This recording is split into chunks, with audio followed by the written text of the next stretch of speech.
നമസ്കാരം. വെസ്റ്റ് ബംഗാളിലെ സന്ദേശ് ഖാലിയിൽ സ്ത്രീകൾക്കെതിരെ നടന്ന അക്രമങ്ങൾ അന്വേഷിക്കാൻ കോടതി മേൽനോട്ടത്തിൽ CBI അന്വേഷണം പ്രഖ്യാപിച്ച് കൽക്കട്ട ഹൈക്കോടതി. സ്ത്രീകൾക്കെതിരെ നടത്തിയ അക്രമങ്ങൾ, അനധികൃത ഭൂമി കയ്യേറ്റങ്ങൾ, കൃഷിസ്ഥലങ്ങൾ നിയമവിരുദ്ധമായി മാറ്റിയെടുത്ത് മീൻ വളർത്തു കേന്ദ്രങ്ങൾ ആക്കിയത് തുടങ്ങിയ സംഭവങ്ങൾ CBI അന്വേഷിച്ച് കോടതിയിൽ റിപ്പോർട്ട് സമർപ്പിക്കും.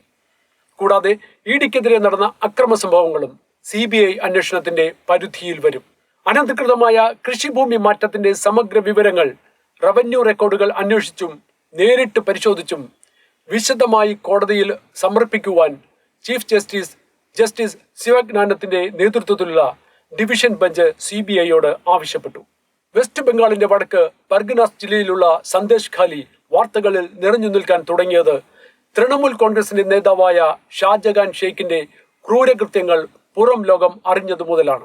നിരവധി സ്ത്രീകളാണ് ഈ കുറ്റവാളിയുടെ ലൈംഗിക അതിക്രമങ്ങൾക്കെതിരെ ശക്തമായി പ്രതികരിച്ചുകൊണ്ട് രംഗത്ത് വന്നത്. പ്രശ്നം വഷളായ ശേഷവും ഇയാളെ അറസ്റ്റ് ചെയ്യുവാനോ വേണ്ട നടപടി കൈക്കൊള്ളുവാനോ സംസ്ഥാന ഭരണ നേതൃത്വം തയ്യാറായില്ല എന്നത് പാർട്ടിയിലും സർക്കാരിലുമുള്ള ഇത്തരം കുറ്റവാളികളുടെ സ്വാധീനം വ്യക്തമാക്കുന്നു.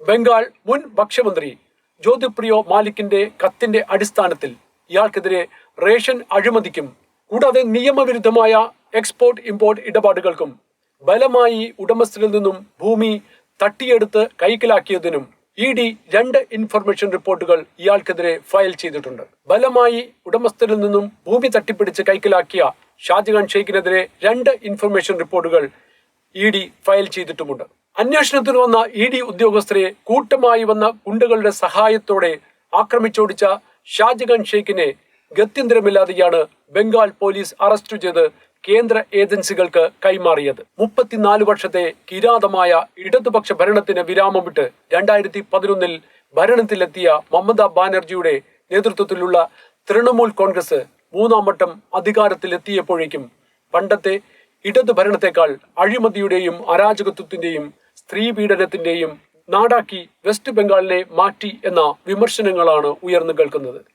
ബംഗ്ലാദേശിൽ നിന്നുള്ള കുറ്റവാളികളും കടന്നുകയറ്റക്കാരും നിർബാധം ഇന്ത്യയിലേക്ക് കടന്നു കയറാൻ വികലമായ രാഷ്ട്രീയ നിലപാടുകൾ സഹായകരമായിരുന്നു. ഇതെല്ലാം രാഷ്ട്രീയമെന്ന് ആരോപിക്കുമ്പോഴും അങ്ങകലെ സന്ദേശ് ഖാലി ഒരു കറുത്ത പട്ടായി അവശേഷിക്കുന്നു.